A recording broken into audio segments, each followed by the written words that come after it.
Chapter 4 motion in a plane, उसके अंदर हम लोग वेक्टर पढ़ रहे हैं। वेक्टर में बहुत सारी चीजें हमने आपको बता दिया कि वेक्टर किसको बोलते हैं, स्केलर किसको बोलते हैं।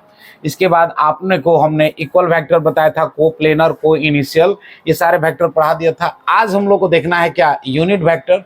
तो यूनिट वेक्टर किसको बोलते हैं, तो यूनिट वेक्टर बताएंगे कि unit vector is in a given vector in a given direction is also defined as the vector in that direction divided by the magnitude of the given vector। कहने का मतलब क्या है, ये आपको नहीं समझ उतना क्लियर हो तो यहां से देख लो कि यूनिट वेक्टर क्या होता है। यूनिट वेक्टर बराबर होता है vector divided bye modulus of vector. ठीक है, vector divided bye modulus of the given vector, यानी जो ये वेक्टर दिया रहेगा उसी का हम क्या कर देते हैं, वेक्टर का जो रेशियो होता है वही आपका क्या होता है, यूनिट वेक्टर होता है। ठीक है, या फिर आप इसको ऐसे भी लिख सकते हो कि अच्छा इसको हम लोग क्या बोलते हैं, ए कैप पढ़ेंगे, क्या बोलेंगे, ए कैप, इसको हम लोग पढ़ेंगे। ठीक है, इसको ध्यान देना, इसको हम लोग पढ़ेंगे ए कैप। तो ए कैप बराबर क्या लिख सकते हो, a vector divided by mod of a vector. ठीक है, मॉड का मीन्स क्या होता है, सिंपल आप बताएंगे कि सर मॉड का मतलब क्या होता है, मैग्नीट्यूड। इसमें हम डायरेक्शन की कोई बात नहीं करेंगे, केवल इसका कौन सा वैल्यू लेंगे, केवल आपको न्यूमेरिक वैल्यू यानी इसका केवल मैग्नीट्यूड वाला वैल्यू लेंगे, डायरेक्शन से कोई मतलब नहीं है। लेकिन याद रखना है एक कैप का जो डायरेक्शन होगा वो इस गिवन वेक्टर के डायरेक्शन से ही क्या होगा, वो आपका इसी के अकॉर्डिंग होगा। वही बात यहाँ पर लिखा गया है कि a unit vector in A given direction, ये जो होगा किसी भी गिवन डायरेक्शन में वो क्या होगा कि अ वेक्टर, ठीक है, यहां से a vector in that direction divided by magnitude of given vector. ठीक है, तो ये क्या है, उसको आपका डेफिनेशन में आप इसको यूज कर सकते हैं। ठीक, अब रहा ये वेक्टर को जनरलाइज फॉर्म में कैसे लिखेंगे, तो आप बताएंगे कि ए वेक्टर बराबर ए एक्स आई, यानी आई डायरेक्शन में, किस डायरेक्शन में, एक्स डायरेक्शन में हम इस आई कैप को यूज करते हैं, वाई डायरेक्शन में किसको यूज कर रहे हैं, जे कैप को, और जेड डायरेक्शन में किसको यूज करते हैं, के कैप को। तो जनरलाइज फॉर्म आप कैसे लिखेंगे, ए x I cap plus A Y J cap plus A Z cap लिखेंगे। ठीक है, इसी तरह से एक क्वेश्चन है, आप इस क्वेश्चन को भी आप क्या कर सकते हैं, लिख सकते हो या समझ सकते हो कि find the unit vector of 4i minus 3j plus के वेक्टर। इसको हम कैसे लिखेंगे, ए वेक्टर में इसको जनरलाइज फॉर्म क्या होता है, तो ए x I plus A Y J plus A Z के, आप इसी को साथ को रिलेट कर देंगे तो 4i माइनस 3j प्लस 1 के, इसका मॉड निकाल लो तो इसका केवल हम मैग्नीट्यूड से हमको मतलब होता है, तो क्या लिखोगे, 16 का स्क्वायर, 16 प्लस 9 प्लस 1 टोटल निकालोगे तो कितना हो जाएगा, रूट अंडर 26। अब इसका हम लोग क्या निकालते हैं, यूनिट वेक्टर। तो unit vector A cap, unit vector बराबर क्या होगा कि given vector divided by mod of that given vector. तो इसका हम लोग मॉड निकाले थे तो कितना आया था, 26। यही आपका क्या हो जाएगा, आंसर हो जाएगा। ठीक है, कोई दिक्कत नहीं। अगला है, अगला हम लोग हेडिंग डालो, position vector and displacement vector in a plane. ठीक है, पोजीशन वेक्टर या आप कह सकते हैं displacement in a given vector.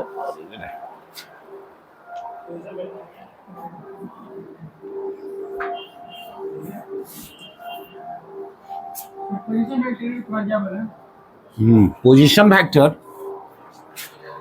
And displacement vector and displacement vector।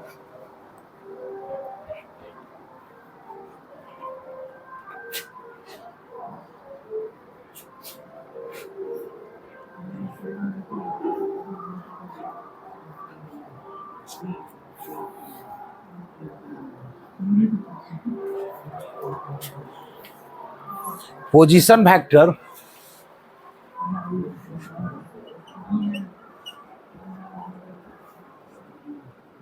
position vector and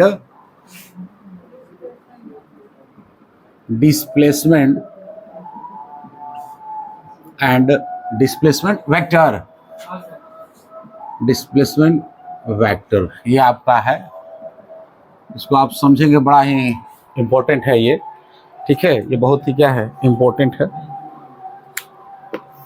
जैसे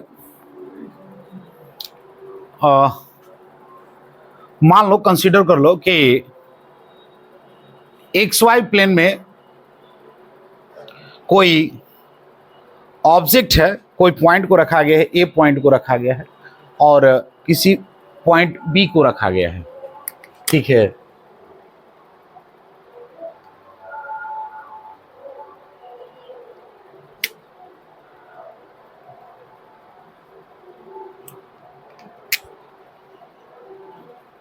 ठीक है, ये आप देखेंगे कोई एक्स वाई प्लेन है, ठीक है, ये कोई एक्स वाई प्लेन है, ये आप देखेंगे एक्स एक्सिस और ये क्या है, ये वाई एक्सिस है, ठीक। ये इसका क्या है, ये आप क्या बताएंगे, ओरिजिन है। ये इसका क्या है, ओरिजिन है। तो ओरिजिन पर सबको मालूम होता है, ओरिजिन पर वैल्यू क्या होता है, 0 0 होता है।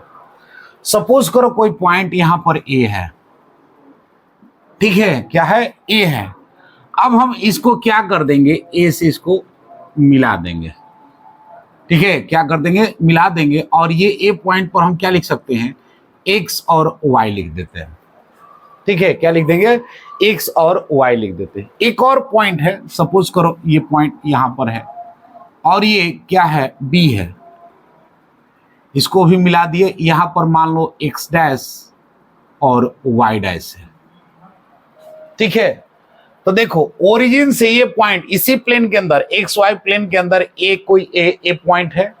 जब हम क्या कर देंगे, इस ए का हमको क्या बताना होगा, पोजीशन बताना होगा। क्या बताना होगा, पोजीशन। तो उसको ओरिजिन के साथ एक डायरेक्शन में जब हम बता देंगे, यानी ये कितने दूर पर है और इसके किधर साइड में है, अगर हम पोजीशन क्या बोलते हैं, अगर इसका हम मैग्नीट्यूड मतलब कितना डिस्टेंस और किस डायरेक्शन में है, तो जब मैग्नीट्यूड किसी भी के साथ मैग्नीट्यूड आ जाए और डायरेक्शन आ जाए तो वो क्या बन जाता है जी, वेक्टर बन जाता है ना। क्या बन जाता है, वेक्टर। चूंकि ये ऑब्जेक्ट का हम क्या बता रहे हैं, पोजीशन, तो इसलिए क्या हो जाएगा, पोजीशन वेक्टर। इतनी बात आपको समझ में है कि नहीं। ये क्या बन जाएगा आपका, पोजीशन वेक्टर। ये कोई ऑब्जेक्ट है, इस एक्स वाई कोऑर्डिनेट के अंदर हमने रखा है। ये ए है, इस पर मान लो कि ये पोजीशन इसका मान लो कितना है, एक्स और वाई है। एक्स और वाई का मतलब क्या हुआ कि यहां से ये एक्स डिस्टेंस पर इतना है। और याद रखना, कार्टेशियन सिस्टम में आपने हमेशा पढ़ा है कि जब भी किसी पॉइंट को रिप्रेजेंट करना होता है, एक्स वाले को पहले लिखते हैं, वाई को क्या करते हैं, बाद में लिखते हैं। तो हमने एक से बता दिया कि ऑब्जेक्ट इतने डिस्टेंस पर है और वाई पर ऑब्जेक्ट मान लो वाई डिस्टेंस पर रखा हुआ है। जब ये ऑब्जेक्ट का यहां पर ये पोजीशन रहा और जब इतना हम उसका मैग्नीट्यूड यानी इतने डिस्टेंस पर है और इस डायरेक्शन में है, तो जब किसी ऑब्जेक्ट में मैग्नीट्यूड आ जाए प्लस डायरेक्शन आ जाए तो वो क्या बन जाता है, वो एक वेक्टर बन जाता है। चूंकि हम बता रहे हैं पोजीशन, तो ये क्या बन जाएगा, पोजीशन वेक्टर। इतनी बात समझ रहे हैं कि नहीं। सिमिलरली हम इसके साथ कर सकते हैं कि नहीं, ये भी कोई ऑब्जेक्ट है। ये मान लो इस बार इसका जो पोजीशन यहां पर बता रहा है, एक्स डैश और वाई डैश बता रहा है, और इसका डिस्टेंस भी मान लो कि कुछ यहां पर दे रखा है मैग्नीट्यूड के फॉर्म में, और ये इसका डायरेक्शन भी बता रहा है कि क्या होगा, ये एक से कुछ डायरेक्शन पर होगा। अब जब किसी ऑब्जेक्ट के अंदर मैग्नीट्यूड प्लस डायरेक्शन आ जाता है तो हम उसको वेक्टर बोलते हैं। सर यहां पोजीशन बता रहे हैं तो ये भी क्या होगा, एक पोजीशन वेक्टर हो गया। अब एक चीज ध्यान दो, जब इसी को हम क्या कर देंगे, जब हम इसी को जोड़ देंगे, यानी ये ए से बी तक गया, मान लो ए से बी तक गया, तो कोई भी ऑब्जेक्ट जब ए से बी तक जाता है तो उसको क्या बोलते हैं, डिस्प्लेसमेंट बोलते हैं कि नहीं। उसमें डायरेक्शन हो, मैग्नीट्यूड और प्लस डायरेक्शन, देखो ए से बी के तरफ जा रहा है कि नहीं, उसमें मैग्नीट्यूड है और प्लस ये डायरेक्शन है, तो यहां पर क्या हो रहा है, डिस्प्लेसमेंट हो रहा है। क्या हो रहा है, डिस्प्लेसमेंट। इतनी बातें आपको समझ में आ रहा है कि नहीं। तो हम क्या बोल सकते हैं, डिस्प्लेसमेंट वेक्टर बोल सकते हैं from A to B. Object का डिस्प्लेसमेंट हुआ कहां से, from A to B. Sir ये भी क्या बन जाएगा आपका, ये आप क्या लिख सकते हो, तो आप इसको ऐसे लिख सकते हो, इसको आप लिख सकते हो, इसको लिख सकते हो डिस्प्लेसमेंट वेक्टर।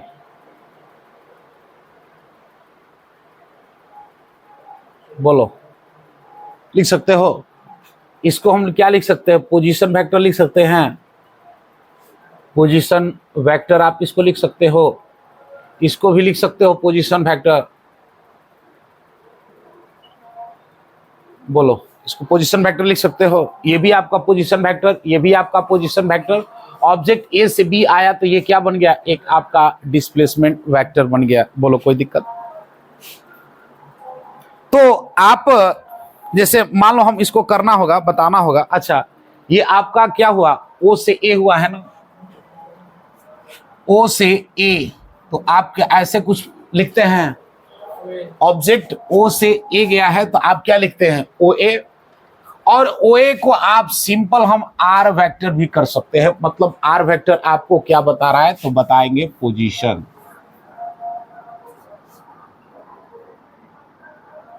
बोलो, ओ ए को क्या लिख सकते हैं, आर वेक्टर मींस क्या हुआ, पोजीशन है ना, तो इसको हम पोजीशन वेक्टर भी बोल सकते हैं। उसी तरह से ओबी भी क्या है, ओबी भी आपका क्या है, एक मान लो ये आर है बट ये आर डैश मान लेंगे, चूंकि इसको तो आर मान लेते, इसको कुछ अलग ही मानना पड़ेगा, तो मान लीजिए आर डैश है, क्या है आर डैश, ये आर डैश आप बताएंगे, और ये भी क्या है आपका पोजीशन वेक्टर ही हुआ है। ठीक है, ये ओ से बी गया है, वो ओ से ए गया है। बोलो इसमें यहां तक किसी को कोई दिक्कत? ओ ए को भी बोलेंगे पोजीशन वेक्टर, ओ बी को भी क्या बोलेंगे, उसको भी हम लोग क्या बोलेंगे, पोजीशन वेक्टर। अब ये दोनों चीजों से आपको क्या पता चला, ओ ए वेक्टर और ओ बी वेक्टर से या ओ ई वेक्टर से आपको क्या पता चलता है, तो ओ ए वेक्टर आपको दो इंफॉर्मेशन दे रहा है। क्या क्या इंफॉर्मेशन दे सकता है, तो पहला बताएंगे कि it tells the straight line distance of the object from origin to starting point.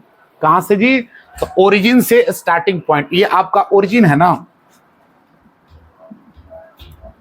Origin है ना, तो ओरिजिन से ये बता रहा है कि स्टार्टिंग पॉइंट इसका कहां पर है, तो स्टार्टिंग पॉइंट ए रहा है, यानी एक्स वाई रहा है, ये ओरिजिन, तो ये आपको क्या बताया, पोजीशन। दूसरा ये भी क्या बता रहा है, ये भी आपका क्या है, वो भी क्या बता रहा है, ये भी आपको बता रहा है, स्टार्टिंग पॉइंट को ही बता रहा है। बट अब ये बात अलग है कि ऑब्जेक्ट यहां से चलना स्टार्ट कर दिया, यहां तक पहुंचता है, ये आपका क्या पहुंच गया है, क्या फाइनल पॉइंट हो जाएगा ना, ये इसका स्टार्टिंग पॉइंट हो जाएगा, हो सकता है कि ये आपका फाइनल पॉइंट हो, या फिर दोनों में से कोई आप डायरेक्शन भी चेंज कर देंगे तो ये क्या हो जाएगा, ये स्टार्टिंग, ये इसका फाइनल पॉइंट हो जाएगा।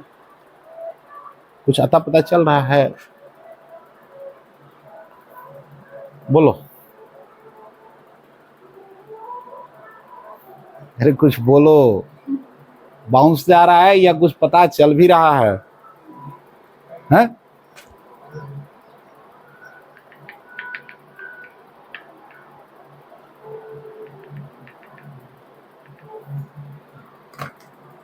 बोलो, इससे कितने आपको दो इंफॉर्मेशन निकलेंगे, इट गिव्स टू इंफॉर्मेशन।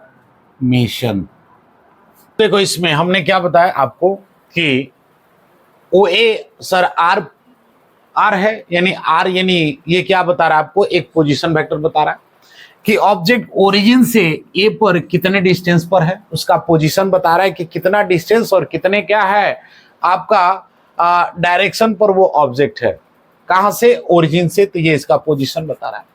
दूसरा ओबी भी क्या बता रहा है, ये भी आपको पोजीशन बता रहा है कि इतना डिस्टेंस पर और इसी डायरेक्शन के अंदर ये भी है, तो ये भी आपको क्या बता रहा है, पोजीशन बता रहा है आर वेक्टर के फॉर्म में। अब जब ये दोनों का हमने क्या कर दिए, मैच करा दिए, यहां पर ध्यान देना, एक चीज बात यहां ध्यान देना कि ये आपका देखो, ये आपका हेड है और यहाँ पर टेल है, और यहाँ पर हेड और हेड का कोलिजन हो रहा है। ठीक है, यहाँ पर हेड और हेड यहाँ पर आके मीट कर रहा है। ठीक है, तो आप क्या देखेंगे, अब ये कैसे करता है कैसे नहीं, अभी बात की बात है, उस पर हम लोग अभी नहीं जानेंगे। बस ये जानो केवल ये दो आपके पोजीशन वेक्टर है और ए से बी तक वो ऑब्जेक्ट पहुंचा है, तो ये इसका क्या हुआ है, डिस्प्लेसमेंट हुआ है। सो सर ये क्या है, ये भी एक डिस्प्लेसमेंट वेक्टर है। एक चीज ध्यान देना, ये जो डिस्प्लेसमेंट वेक्टर में ही इस तरह की चीजें आपको देखने को मिलेगी, अदर वेक्टर के अंदर ये नहीं मिलेगी, ना वेलोसिटी के अंदर, ना आपको एक्सेलरेशन, ना टॉर्क, या एक्सियल वाले में किसी में नहीं देखने को मिलेगा, केवल और केवल आपको डिस्प्लेसमेंट में इस तरह की चीजें देखने को मिलेगी। इसलिए हम लोग इसको स्पेशल पढ़ रहे हैं डिस्प्लेसमेंट वेक्टर के बारे में। ठीक, अब देखो ये जो है आपको दो इंफॉर्मेशन देता है। सपोज करें ये हम ओ की बात कर रहे हैं, ठीक है, किसकी बात करें, केवल अभी हम ओ की बात करें, ओ ए की बात कर रहे हैं, ओ ए की बात करें तो ओ ए हमको क्या दे रहा है, यहां पर दो आपको इंफॉर्मेशन दे रहा है। क्या ये दो इंफॉर्मेशन दे रहा है जी, तो पहला बताएंगे कि sir it tells the straight line distance. कैसा है, स्ट्रेट लाइन है, उसमें किसी भी तरह का कोई मूवमेंट नहीं हो रहा है, स्ट्रेट लाइन में वो मूवमेंट कर रहा है ऑफ द ऑब्जेक्ट, कहां से, फ्रॉम द ओरिजिन, ये ओरिजिन से, या आप कह सकते हैं कि स्टार्टिंग पॉइंट, जिसको हम लोग ये बात कर रहे थे। ये पहला आपको इंफॉर्मेशन दे रहा है, ओए आपको क्या बता रहा है कि ऑब्जेक्ट का मूवमेंट किस कैसे हो रहा है, तो स्ट्रेट लाइन में हो रहा है, फ्रॉम वेयर, तो आप बताएंगे ओरिजिन, या आप इसको स्टार्टिंग पॉइंट बोल सकते हैं, कोई दिक्कत नहीं। क्योंकि आपका हो सकता है कि क्वेश्चन में स्टार्टिंग पॉइंट से वो बात कर दे, कोई जरूरी नहीं है कि आपको ओरिजिन देकर ही वो बात करे, नहीं बोल सकता है कि when an object move from a starting point. अब इसमें कौन सा वर्ड किया है, ओरिजिन नहीं यूज किया है, उसने स्टार्टिंग पॉइंट यूज किया है। तो ये दोनों वर्ड याद रखेंगे। स्टार्टिंग पॉइंट मींस आप कहां पर आपका ब्रेन चलना चाहिए कि मतलब वो ओरिजिन से बात कर रहा है, ऑब्जेक्ट कहां गया, ठीक। अब दूसरा क्या देता है, ये दूसरा आपको किसके बारे में बात करेगा सर, डायरेक्शन के बारे में बात करेगा, कि जो it tells the direction of the position of the object, किसके रिस्पेक्ट में, with respect to origin, origin के रिस्पेक्ट में, ठीक है। तो ओरिजिन के रिस्पेक्ट में आपको ये बता रहा है कि उसका डायरेक्शन किधर और किधर नहीं रहा। इतनी बातें आपको समझ में आए तो हम क्या लिख सकते हैं इसको, इस डिस्प्लेसमेंट वेक्टर को डिफिनेशन में क्या लिख सकते हो, तो लिख दो displacement vector is that vector which tells how much, याद रखना, how much and in which direction, दो कीवर्ड आपको मिल गए, how much and in which direction an object has change its position in a given interval of time. Suppose कर लो time T में, time T में ये क्या हो रहा है, ऑब्जेक्ट अपना पोजीशन चेंज कर रहा है, ठीक है। तो ये आप इसको क्या लिख सकते हैं, डिस्प्लेसमेंट वेक्टर का आप डिफिनेशन भी आप इसको लिख सकते हैं, ठीक है। अगर इसको डेराइव करना होगा तो कैसे करोगे, तो आप बताओगे जैसे ओ ए है, तो ओ से ए गया है ना, तो ओ ए वेक्टर को आप कैसे लिख सकते हो, ओ ए वेक्टर को आप कैसे लिख सकते हो, लिखते हो ना जी कि फाइनल माइनस इनिशियल होगा ना, तो फाइनल क्या है एक्स, इनिशियल क्या है 0 होगा, बोलो। और ये किस डायरेक्शन में है, इसका डायरेक्शन क्या लिख सकते हो, आई कैप लिख सकते हो, एक्स में है ना, एक्स में हम क्या लिखते हैं, आई लिखते हैं, लिख सकते हैं ना। तो आई कैप अभी बताया मैं, I cap plus Y direction में क्या लिख सकते हो, तो sir final minus initial Y minus 0 J cap, तो इसको ऐसे लिख सकते हो एक्स आई और प्लस वाई जे कैप लिख सकते हैं। बोलो कोई कंफ्यूजन है तो बता सकता है। अगर हम इसको क्या करना हो, अगर इसको हमको सिंप्लीफाई करना होगा तो कैसे आप डेरिवेशन के फॉर्म में लिख सकते हैं, तो बताओ कि सर कोई भी पोजीशन हो रहा है, पोजीशन चेंज का मतलब क्या हुआ, पोजीशन चेंज का मतलब आप सीधे लिखेंगे, यहां लिख देते हैं, पोजीशन चेंज का मतलब क्या होता है, चेंज मींस क्या, चेंज वर्ड का मतलब क्या होता है, फाइनल, फाइनल माइनस इनिशियल, ठीक है। सब कुछ लिखवा रहे हैं एक एक पॉइंट, तो आपके दिमाग में सब चीज स्ट्राइक करना चाहिए। अब इससे ज्यादा सिंप्लीफाई कैसे बताएंगे बताओ, तो ये क्या लिख सकते हो, एक्स आई प्लस वाई जे। उसी तरह से हमको ओ भी पोजीशन वेक्टर को बताना होगा तो कैसे लिखोगे, पोजीशन वेक्टर को कैसे बताओगे, तो सर अब डैश वाली बात करेंगे, बी वाली बात करेंगे ना, तो उसमें क्या होगा, एक्स डैश माइनस 0, चूंकि कहां से, ओरिजिन से बता रहे हो ना जी, I cap plus Y dash 0 J cap, ठीक है। अब ये क्या हो जाएगा, X dash I cap plus Y dash J cap, ठीक है, जेड कैप। तो ए बी वेक्टर क्या हो जाएगा, ए बी वेक्टर क्या होगा, ये तो आप इसका पोजीशन बताए हैं ना, इसका पोजीशन बताए हैं, तो X I plus Y Z, ठीक है, क्या हो गया इसका, X I plus Y J cap, और इसका आपने क्या बता दिया यहां पर कि X dash I plus Y Y Z cap, हो गया ना। अब ए से बी हमको पोजीशन बताना होगा, तब क्या करोगे, तब हम क्या करेंगे बोलो, तो हम सर इसको क्या करेंगे, अगर ए बी वेक्टर बताना होगा तो हम क्या लिखेंगे, तो फाइनल ये वाला X dash minus X I cap plus Y dash minus Y Z cap, ये आपका क्या हो गया, पोजीशन वेक्टर। बोलो किसी को कोई कंफ्यूजन, हाँ, मल्टीप्लाई कर देते हैं तो ये वेक्टर क्या हो जाएगा, कुछ इस तरह से बन जाएगा, ठीक है। उसी तरह से अगर मान लो ये क्या है, ये वेक्टर ए है, अगर हम इसमें से चाहे तो मॉड अगर करते हैं तो हम इसको मोड में भी क्या कर सकते हैं, इसका केवल मैग्नीट्यूड रख सकते हैं। मैग्नीट्यूड ना रखोगे जी, एन वेयर एन बराबर क्या होगा, एन बराबर क्या होगा 1 2 3 डॉट डॉट डॉट डॉट ऐसे आप लेकर चलते जाएगा। यानी कहने का मतलब क्या हुआ कि सर हम वेक्टर में हम क्या कर सकते हैं, किसी रियल नंबर के साथ मल्टीप्लाई करेंगे तो उस वेक्टर में उसके डायरेक्शन में कोई चेंज नहीं आएगा, बल्कि उसके मैग्नीट्यूड में क्या हो सकता है, चेंज आ सकता है। नहीं आ सकता है, मॉड लो तो मॉड लोगे तो क्या हो जाएगा, ये इनटू ये दोनों करोगे ना, तो दोनों करोगे तो जब उसका मॉड निकालेंगे तो उसका मॉड मींस उसका मैग्नीट्यूड क्या कर जाएगा, चेंज कर जाएगा, लेकिन उसके डायरेक्शन पर कोई फर्क नहीं पड़ेगा। ठीक है, तो इसको हम स्टेटमेंट में लिखवा दे कि छोड़ दे, या फिर उसी तरह से ये कोई जरूरी नहीं है कि हम पॉजिटिव ही वैल्यू ले, हम उसका निगेटिव वैल्यू के साथ भी मल्टीप्लाई कर सकते हैं। ठीक है, क्या कर सकते हैं, कर सकते हैं, लेकिन इस बार जब आप निगेटिव के साथ देखो पॉजिटिव के साथ मल्टीप्लाई करोगे, एन अगर पॉजिटिव नंबर है तो उसका कोई फर्क नहीं पड़ता है, लेकिन अगर एन का वैल्यू अगर आप निगेटिव रखेंगे, क्या निगेटिव -1 -2 -3 आप अगर आप रखते हैं तो क्या हो सकता है, अगर निगेटिव रखेंगे तो उसका डायरेक्शन चेंज कर जाएगा। ठीक है, उसका डायरेक्शन में क्या हो जाएगा, चेंज आ जाएगा। जैसे मान लो ये ए वेक्टर है, अगर इसमें हम -n कर देते हैं ए वेक्टर, तो अगर ये इधर साइड में डायरेक्शन था, ठीक है, इधर, तो माइनस होने का मतलब क्या होता है, वेक्टर में माइनस होने का मतलब क्या होता है कि डायरेक्शन क्या हो जाए, चेंज कर जाए। ये बात समझ रहे हैं? प्लस के साथ कोई फर्क नहीं पड़ेगा, प्लस के साथ जो डायरेक्शन है वही डायरेक्शन हो जाएगा, लेकिन अगर ये ए वेक्टर ये इस डायरेक्शन में है, अगर माइनस के साथ मल्टीप्लाई हो गया तो आपका इसका डायरेक्शन क्या हो जाएगा, चेंज हो जाएगा। मैग्नीट्यूड दोनों का सेम रहा, बट इस बार डायरेक्शन क्या हो गया, चेंज कर जाएगा।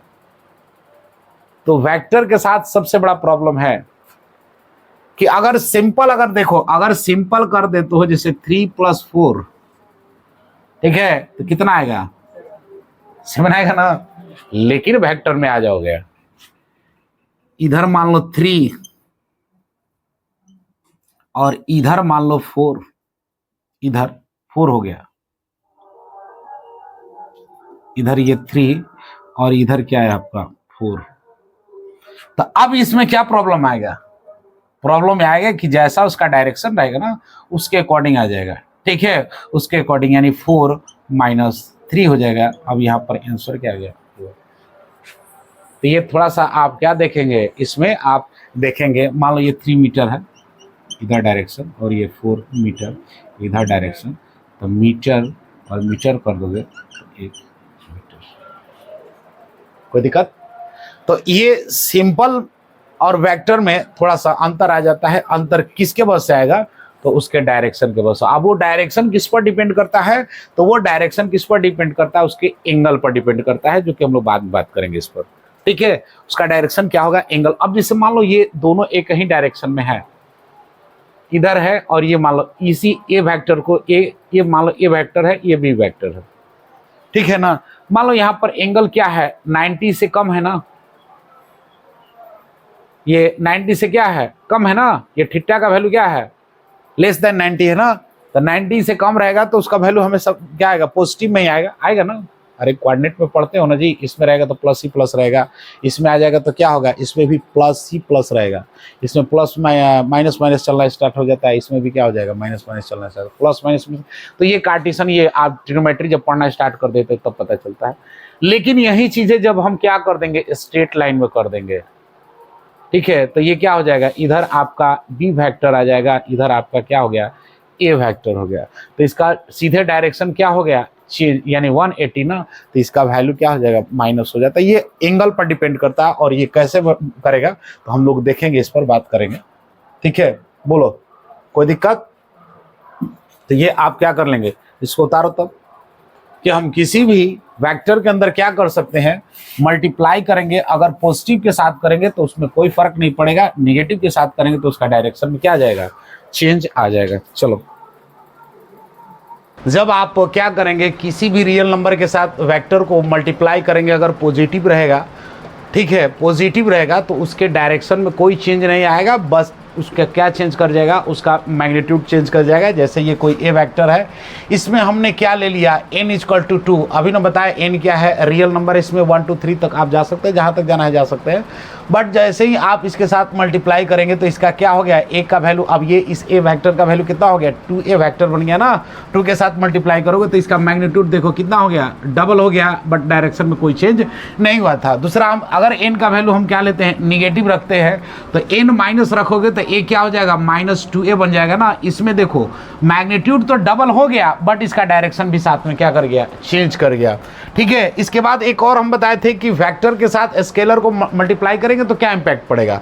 तो जब भी कब आप क्या करेंगे, किसी वेक्टर को स्केलर के साथ मल्टीप्लाई करते हैं तो उसके वो तो वेक्टर ही रह जाएगा, बट उसका जो यूनिट है उसमें क्या आ जाएगा, चेंज आ जाएगा। जैसे देखो अभी हमने बताया कि 100 न्यूटन फोर्स लग रहा है, ठीक है, फोर्स लग रहा है ना। फोर्स क्या है सर, एक वेक्टर क्वांटिटी है और t टाइम 2 सेकेंड के लिए उस पर लग रहा है, तो टाइम 2 सेकेंड के लिए वो क्या हो रहा है, वो टाइम भी क्या है, एक स्केलर क्वांटिटी है। बट सर दोनों को जब मल्टीप्लाई कर रहे हैं तो क्या बन जा रहा है, वो वेक्टर के यूनिट में चेंज हो रहा जा रहा है। पहले उस वेक्टर के पास यूनिट क्या था, न्यूटन, बट आप इसके साथ मल्टीप्लाई कर रहे हैं तो न्यूटन सेकेंड हो जा रहा है, बट उसके डायरेक्शन में कोई चेंज आपको नहीं मिलेगा। ये बात समझ में आ रहा है कि नहीं, वो वेक्टर है तो वेक्टर ही रह जाएगा। ठीक, इसके बाद हम देखते हैं रिजल्टेंट वेक्टर किसको बोलते हैं। तो रिजल्टेंट वेक्टर को आप क्या डिफाइन करेंगे, तो resultant vector, the resultant vector of the 2 or more vector is defined as that the single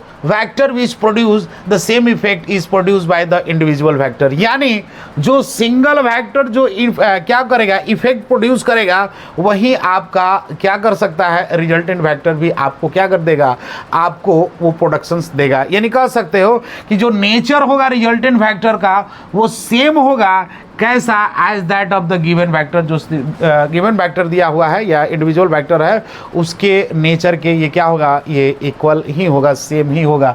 नहीं समझ में आ रहा, फिर से एक बार इधर देखो, इसको डायग्राम से समझो तो आपको और क्लियर कट समझ में आ जाएगा। सपोज कर मान लो, इसको इरेज कर देते हैं थोड़ा सा,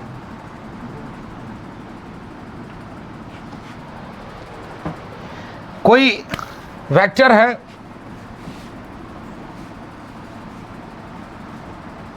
दो वेक्टर है, ये ए वेक्टर और ये बी वेक्टर, और आपने पढ़ा है कि हम क्या कर सकते हैं, किसी भी वेक्टर को शिफ्ट कर सकते हैं।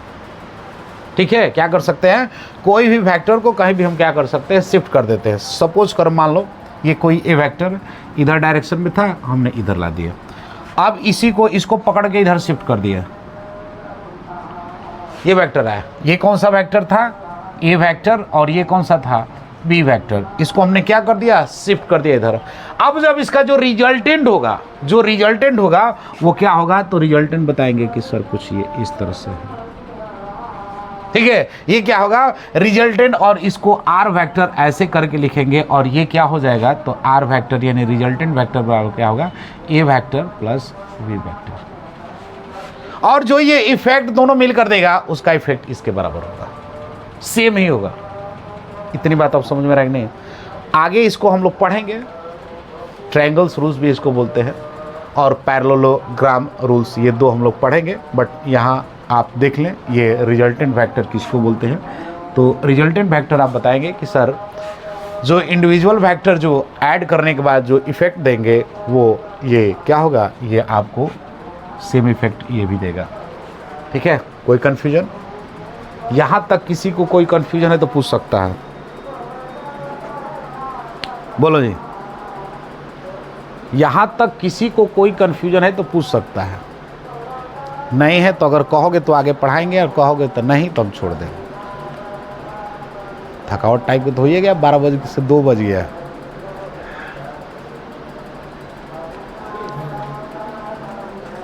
ठीक है, तब जाओ, जाना चाहते हो तो जाओ, लेकिन ये एक इफेक्टिव हुआ नहीं।